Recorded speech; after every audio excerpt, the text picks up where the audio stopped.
Hey everybody, how you doing? Today's episode of Work in Process will be twofold. One, it's going to explain what this segment's all about. And two, I'm going to let you know what my work in process is. Collared shirt, so must be up to something.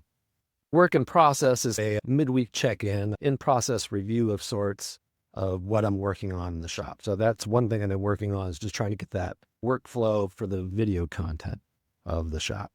I've been working on establishing a battle rhythm for my week. I've covered up my personal life at the bottom, but just when I'm creating content, when I'm editing it, when I'll be releasing it, what I'm doing in the workshop, product listings, business administrative kinds of things, descriptions of what those video segments are going to be. I've been working with ChatGPT and my team of advisors there to come up with a logical flow of work. This is another format of my editorial release rhythm of the different videos and their focuses. So that's that. And then notes and script for today's work in process. And now I'm going to show you what part 2 of this video is about. So as my focus has really shifted or added to, I guess, a lot of 3D printing to the laser work and the workshop, woodworking, I need to build a little bit different workflow over here.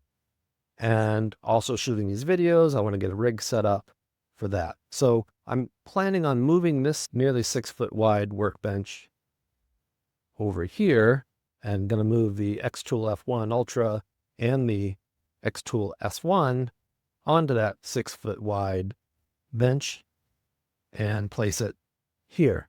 So I'm still going to use this as a workbench, a little smaller one to finish up 3D prints after they come off the printer. But I'm also going to be able to mount the small rig, like photo rig, video rig, like the other pieces to this setup here. I'll be able to put over here. So then I can roll it about as I need to shoot videos to get different backdrops, such as the American flag back there behind me, right? So that is what I'm working on there. All right, now to apply my SWOT analysis, so to speak, to this: strengths, weaknesses, opportunities, threats. I modify it a little bit more into wins, the work in process or what's still evolving, blockers, curveballs in the way of accomplishing this task, and how I reframe it and how I'm moving forward. So with that, the win, or what's going right, is I'm starting to dial in this workflow for the 3D printer and then how it overlaps with lasers and the rest of the shop. I'm pretty happy with that. Making some small moves will result in big gains in efficiency. And the added bonus here is that I'll have my photo framework or my video rig set up to where I can get some added efficiencies from that. Work in process, or what's still evolving. Well, obviously I'm still rearranging the benches. I'm talking about it right now, but it's not going to be done in this video. So maybe I'll do a work in process part 2 for this week, where you actually see, yes, I moved it and it looks like maybe it's more efficient. Wouldn't that be really cool? Grouping both lasers to one bench may be helpful. It reduces my ability to use some attachments for those, but I don't normally use them anyway. So when I do use them, it's possible just to move a laser back to the smaller bench and move forward with that. And what's still evolving is I'm constantly going to be trying to reduce the friction between design, print, and finishing these products. What's the blocker or curveball involved? Well, the studio gets chaotic quickly when I start moving things around. It becomes a big game of 3D Tetris.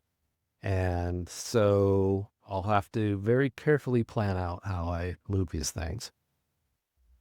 Another blocker is every time I improve one thing in the shop, I uncover something else that I feel needs to be fixed. Now the challenge for me there is to ignore it until I finish this project. And then that could be my work in process next week. Now for my reframing and focus going forward. It's hard to say. It's going to be difficult moving things around, but that's the point, right? I mean, I'm not just moving furniture. I'm moving toward flow, better workflow, better flow for my thoughts. of how I process material. So now, one workbench to rule them all? I doubt it. Let me spin the camera around for you real quick, and you'll know what I mean. These are the two workbenches in question.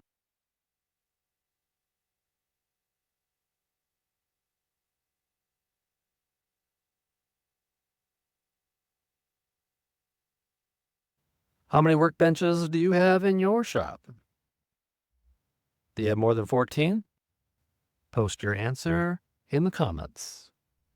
It's not about keeping score, but we'll see who wins. When you think about it, any flat surface is a workbench. All right, folks, until next time or until I finish this project, thank you for watching. Thank you for listening. Be sure to comment and check out the other videos on the channel, and I will talk to you all again soon.